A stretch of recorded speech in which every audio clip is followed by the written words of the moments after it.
So one of the options for today is a technique where you create a three-dimensional shape out of something that is flat or two-dimensional. You will be creating the first letter of your first name or the first letter of your last name, either one. And what you do is you basically make that letter two times. So if this is the letter A right here, then I would make this cool shape of a letter A once in clay. Then I would make it a second time and make sure it's symmetrical. And then I join it all by creating this little wall out of clay. So I'll start breaking down those steps. What I'm doing here won't be totally necessary for you, but I want everyone to see what this process looks like so that when you go into a ceramics class, you'll know this process is referred to as kneading. If you've ever made pasta, sometimes cookies, or bread, this is the action you probably will recognize. You're kneading the dough. This is especially important if you are working on the potter's wheel, if you're throwing. This way you can knead out any air bubbles.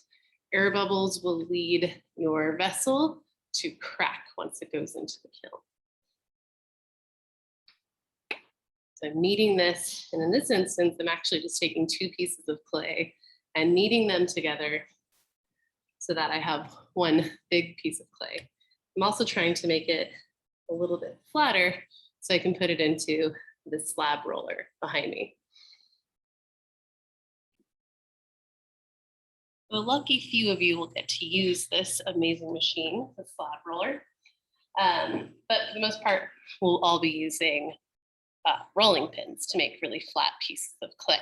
But I want to demo this so you know how this works in the future. So I'm going to lay this layer of canvas cloth over my kind of semi-flattened piece of clay. Come over here and start rolling the wheel.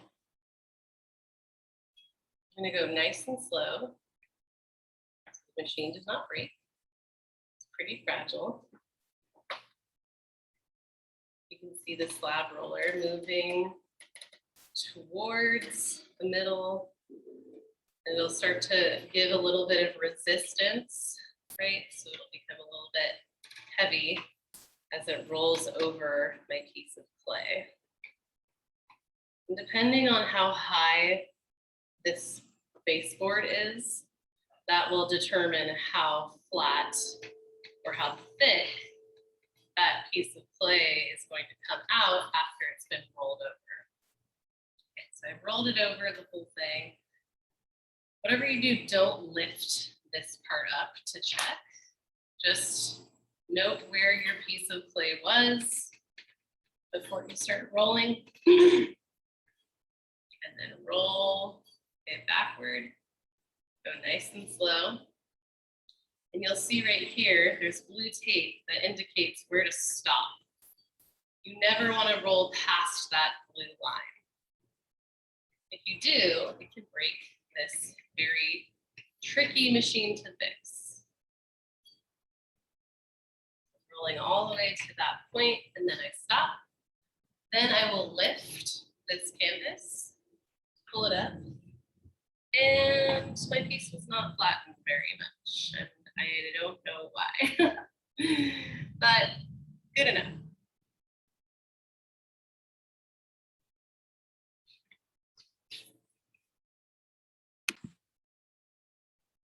So in the event that you don't have a slab roller, and you probably won't, you use a rolling pin.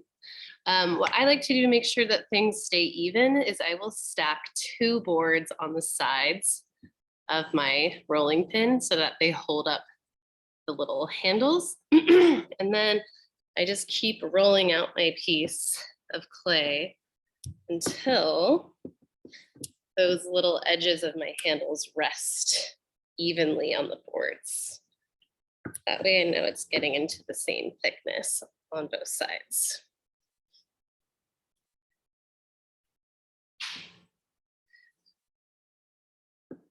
You're also welcome to just eyeball it, but that's a great technique to make sure that the clay is flattened in a symmetrical way. So you kind of have to push hard and play with the levels. But once this is resting on both of your pieces of wood, that's going to determine how flat your piece of clay is going to be. And you want it to be so flat that you have a piece of clay that's potentially going to crack. This is not too bad. So I'm going to continue working with that thickness.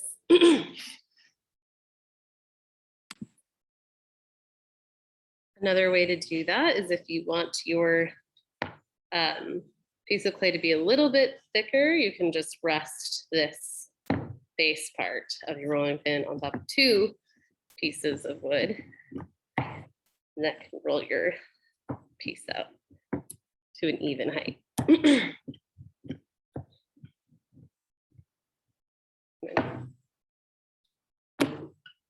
So now it's all at the same height. So playing with the height of your little pieces of wood on the side will definitely help determine how wide that piece is going to be.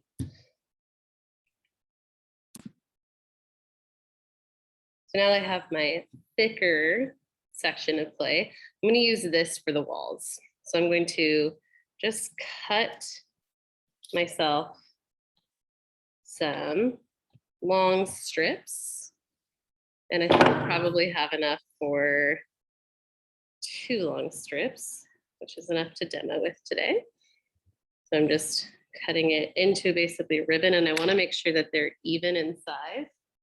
So I would grab a ruler and measure out, if this is 3 inches, I could do 1.5 inch on each side if I'm cutting this into 2. So I would measure it.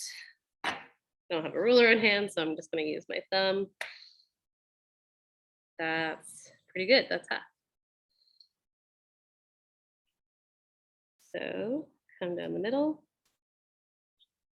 Definitely use a ruler so you can actually make a straight line. So I have my 2 walls ready to go.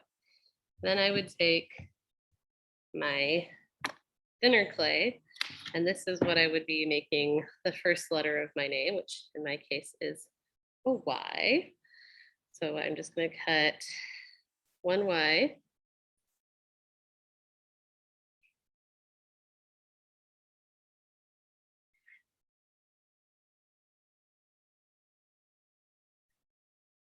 Right?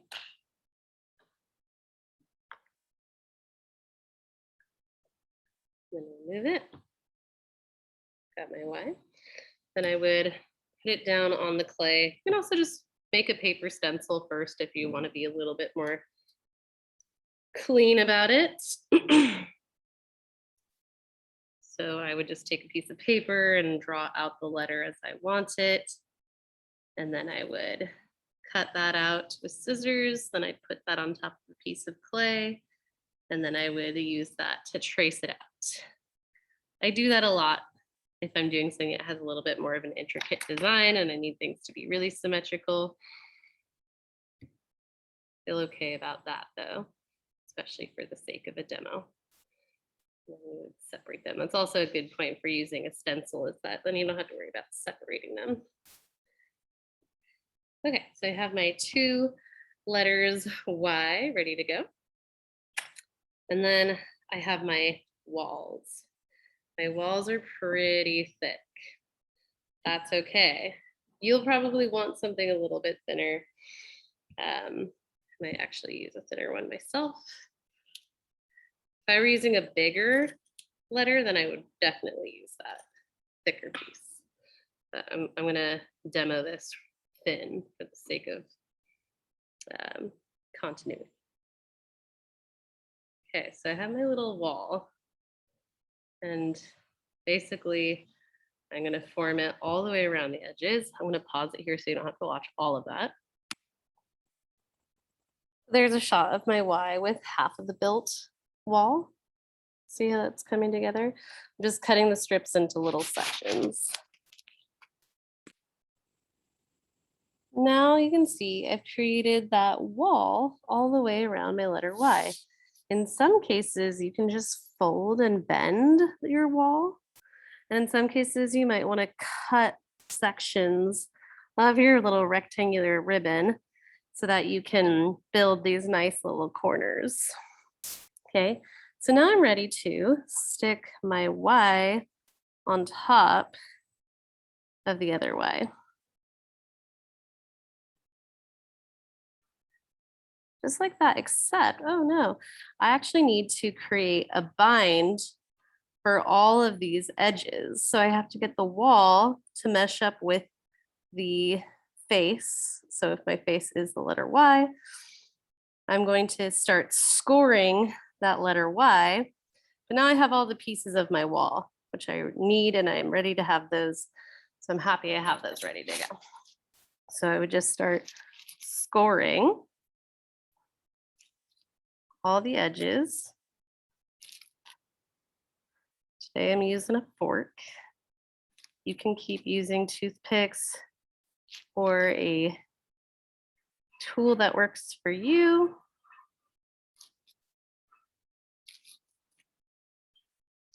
And then I would do the same thing along the sides of all my little pieces of wall.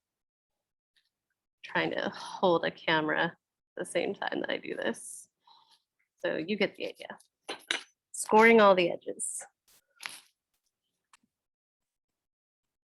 Before, when we would score this, we would just find a way to get it wet, and then stick the pieces on. Today we're making something called slip. So I have all these dried pieces of clay, or like little clay chips. And you take a blunt instrument and you start kind of crushing them down, just like using a mortar and a pestle. I don't know if any of you have ever used one of those before, but you've probably seen one in your lifetime. This is how you would break down that ochre, like we talked about in cave paintings. If you were trying to make paint, trying to make pigment, you would break down a stone by getting it in the most flaky little pieces, and then you crush it until it becomes a fine powder. I'm going to pause this so you don't have to watch me make that powder, but you'll all get the experience today. Well, you can see it's down to a nice powdery dust. I'm going to add water. So it's about equal parts dust to water ratio. And then I'm going to stir that all together.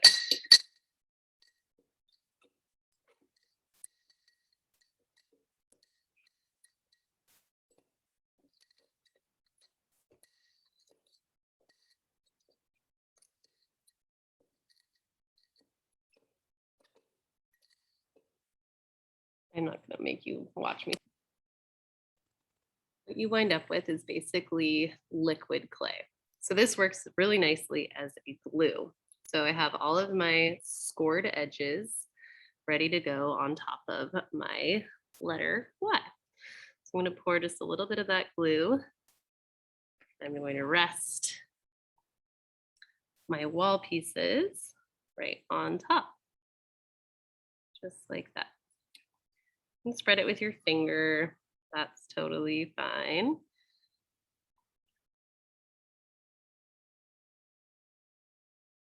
That works.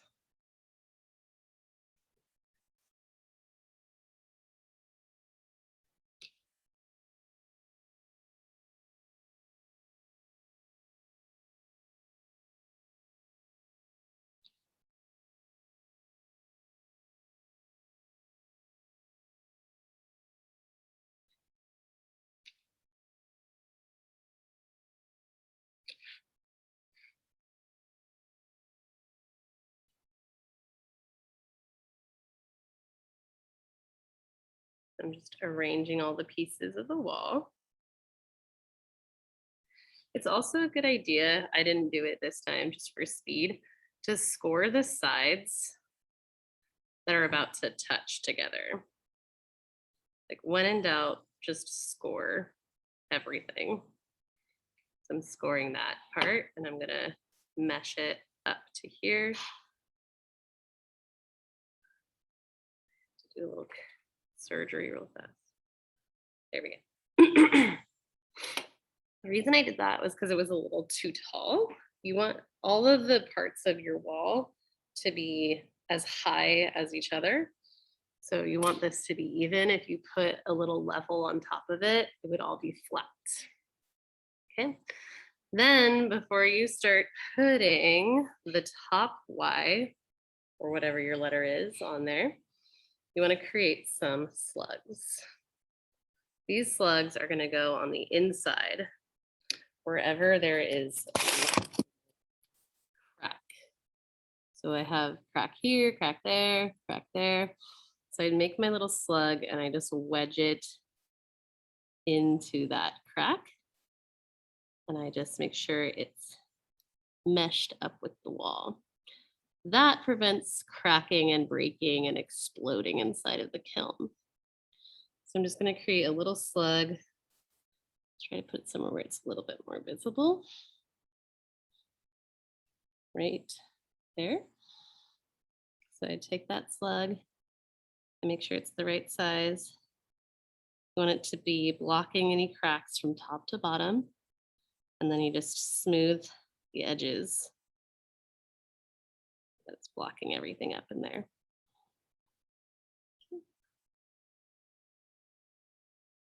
And then I would just do the same thing all the way around, including on the bottom.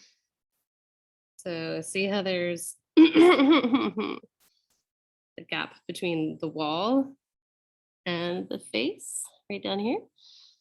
So I'm just going to put right there,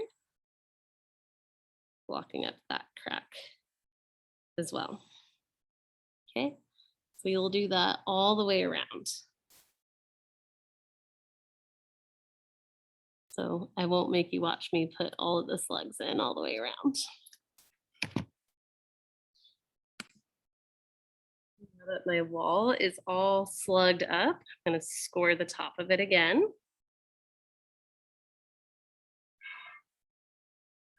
And I'm going to score the next letter Y as well. I'm just scoring around the edges. I'm gonna dip my finger into this glaze, this slip, not glaze.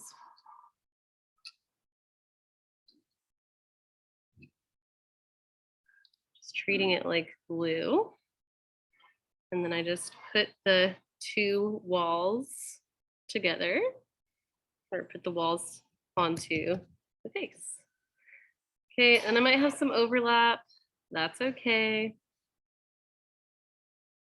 My walls are a little bit messy, as usual. I'm just gonna make a bunch of slugs so I can fill up those little gaps. Now that I've covered all of the cracks with slugs up on top, I'm going to cover all the cracks on the sides with slugs as well. So right, there's a nice juicy gap right there. Air will love to creep through that in the kiln firing process, and that could cause an explosion, not of the kiln, but of your little ceramic piece. So once I've filled in all those gaps, I can start to smooth it over.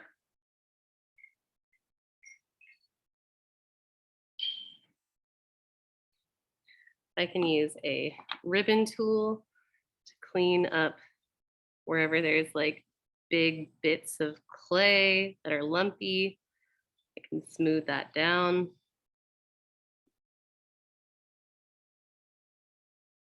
Right. I can use the wood forming tool to really make the edges smoother. Right now they're all kind of like lumpy with slugs. So I'm going to try to make that unlumpy. Really what I'm trying to do here is get rid of all the cracks so that everything's like one uniform piece.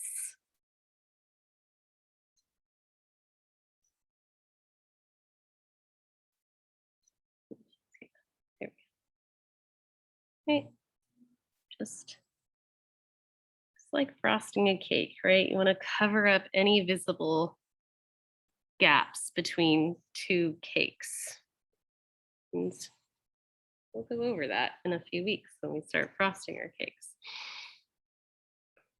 All right, so I'm just going to keep going around to every little slug I see on every side, top and the sides, and just smooth that out. Right, so any cracks you see could lead to an explosion. So you're just trying to cover up and fill in any and all cracks. So for the first layer, first piece you do, your slugs are all on the inside. The second layer you do, your slugs are all on the outside. And then you're just trying to smooth everything out so there aren't any visible gaps. That's a good one, right? That's a big old crack. I don't want that to show. But not just for looks, but right, to stop things from exploding in your kiln. Okay. This is looking pretty messy, right? Like a messy cake. You can try to start cleaning it up now. Right, forming tools are really good for that. Your ribbon tools can be good for that, but it's best to wait till it's in the leather hard phase to start doing the cleaning, because you might accidentally press too hard and cause bending. I feel like I can do a pretty okay job cleaning it up. I can also just take the glaze or a little bit of water on my fingers and just run it along the sides. That can help clean things up also. I can also grab a small sponge and do that as well. Once all of your gaps and cracks are smoothed out, you will put your piece in a nice plastic case where it's nicely wrapped, and take it over into the damp room just like last week.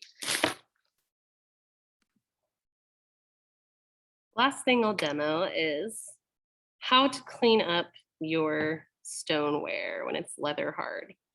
So this is no longer super soft and moist. So this is now what we would call leather hard. If I press on it, it's not going to bend. This is the stage right before you would start to fire it. So what I'm doing is I'm just getting rid of any of these lumps caused by my fingers. If I didn't get a chance to smooth those out last week when I was making it, I make things pretty fast. So usually there's some pretty visible lumps. So I'm just basically running over it with this tool, trying to clean things up, getting rid of any kind of lumpy edges.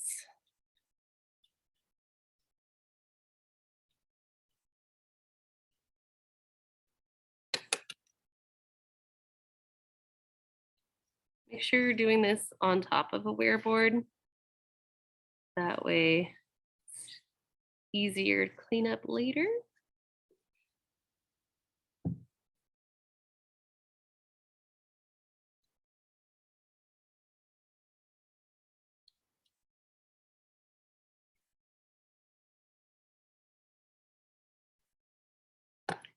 Cool. So I'm just trying to kind of smooth out these edges. And then just like before, I can take some slip and rub over those areas so that I'm not leaving these kind of heavy groove lines. You'll see what I mean when you start to do that too. I'm just kind of using this to clean up big chunky areas and then smooth it over. You can also use a sponge. I recommend a sponge rather than your fingers because your fingers will leave behind little prints. But as you can see, like let's say I wanted to get rid of this big gap right there. I would just run over it with the ribbon tool. Just kind of smooth things down a little bit.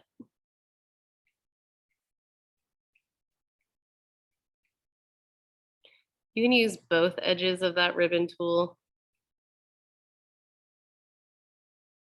Right, the inside kind of cuts.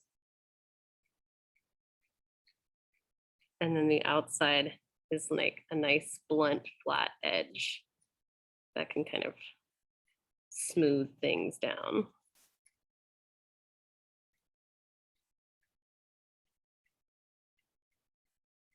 And there's sides that are good for round edges, sides that are good for getting into more cornered spaces. Those are your main tools that are going to be helpful for you today, and I won't hold you any longer.